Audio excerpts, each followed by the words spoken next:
এবার ফেরাউনের লাশ গবেষণা করতে গিয়ে ফেরাউনের কান্না শুনে হতভম্ব বিজ্ঞানীরা। আপনি কি জানেন ফেরাউনের মৃতদেহ আজও অক্ষত আছে? কিন্তু আশ্চর্যের বিষয় হলো তার দেহ আজও পচেনি, অথচ নাক পচে গিয়েছে। আরও অবাক করা বিষয় হলো বিজ্ঞানীরা দাবি করছেন ফেরাউনের দেহ থেকে আজও রহস্যময় শব্দ বের হয়, যা শুনে গা শিউরে ওঠে। কিন্তু প্রশ্ন হলো, এই মৃতদেহ কেন এখনও কাঁদছে? এই শব্দের আসল অর্থ কী? আর কেন প্রতি বছর ফেরাউনের দেহের উপর ইঁদুর ছেড়ে দেওয়া হয়?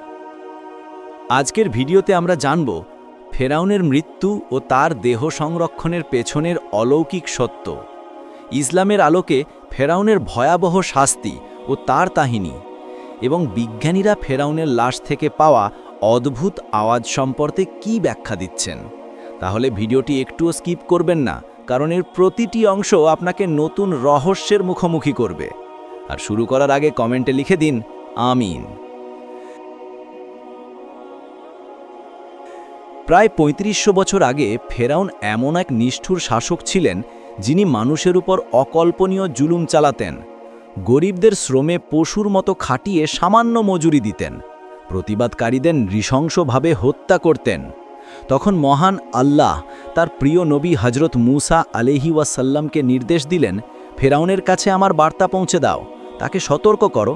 কিন্তু ফেরাউন অহংকার করে বলল, আমি এই দেশের খোদা, আমি কারো হুকুম মানি না। আল্লাহ তার নিদর্শন দেখাতে শুরু করলেন মুসা আলাইহি ওয়াসাল্লামের মাধ্যমে। এতে বহু মানুষ ঈমান আনল, কিন্তু ফেরাউন রাগে আরও নির্মম হয়ে উঠল। তখন আল্লাহর কাছে মুসা আলাইহি ওয়াসাল্লাম দোয়া করলেন, হে প্রভু, এই জালিমকে তুমি তোমার কঠিন শাস্তি দাও। আল্লাহ ফেরাউনের উপর একে একে 5টি ভয়ঙ্কর আযাব পাঠালেন। 1. ভয়ঙ্কর তুফান ও বন্যা। 2. কোটি কোটি পঙ্গপালের আক্রমণ। 3. অসংখ্য উকুন যা শরীর ও খাবারে ভরে যেত। 4. সর্বত্র ব্যাঙের উপদ্রব। 5. পানি রূপান্তরিত হয়ে রক্তে পরিণত হওয়া। প্রতিবার ফেরাউন প্রতিশ্রুতি দিত আল্লাহকে মানবে, কিন্তু আযাব কেটে গেলেই আবার জুলুম শুরু করত। অবশেষে একদিন ফেরাউন সেনাবাহিনী নিয়ে মুসা ও তার অনুসারীদের ধ্বংস করতে ছুটে গেল। লোহিকা সাগরের তীরে এসে মুসা লাঠি আঘাত করলেন আর সমুদ্র ফেটে 12টি রাস্তা তৈরি হলো। বনি ইসরায়েল রক্ষা পেল, কিন্তু ফেরাউন সৈন্যদল নিয়ে সমুদ্রে নামতেই পানি আগের মতো হয়ে গেল।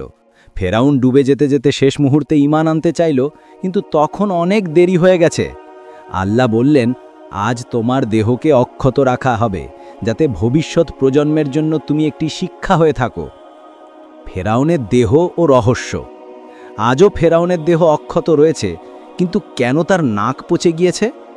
ইসলামী বর্ণনায় আছে, যখন ফেরাউন শেষ মুহূর্তে কালেমা পড়তে চাইছিল, তখন ফেরেশতা জিবরিল তার মুখে কাদা ঢুকিয়ে দিয়েছিলেন।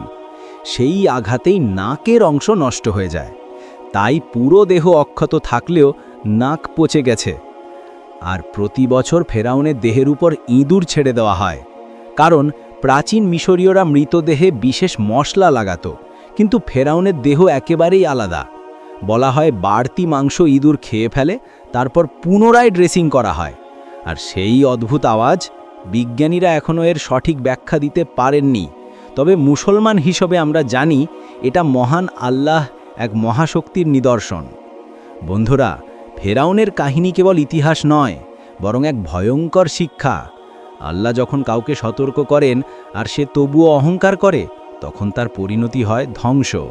ফেরাউনের দেহ আজও আমাদের সামনে সেই সতর্ক বার্তা হয়ে দাঁড়িয়ে আছে। তাহলে আপনারা যদি এই ভিডিও থেকে নতুন কিছু জেনে থাকেন, অবশ্যই লাইক দিন, শেয়ার করুন আর কমেন্টে লিখে দিন আমিন।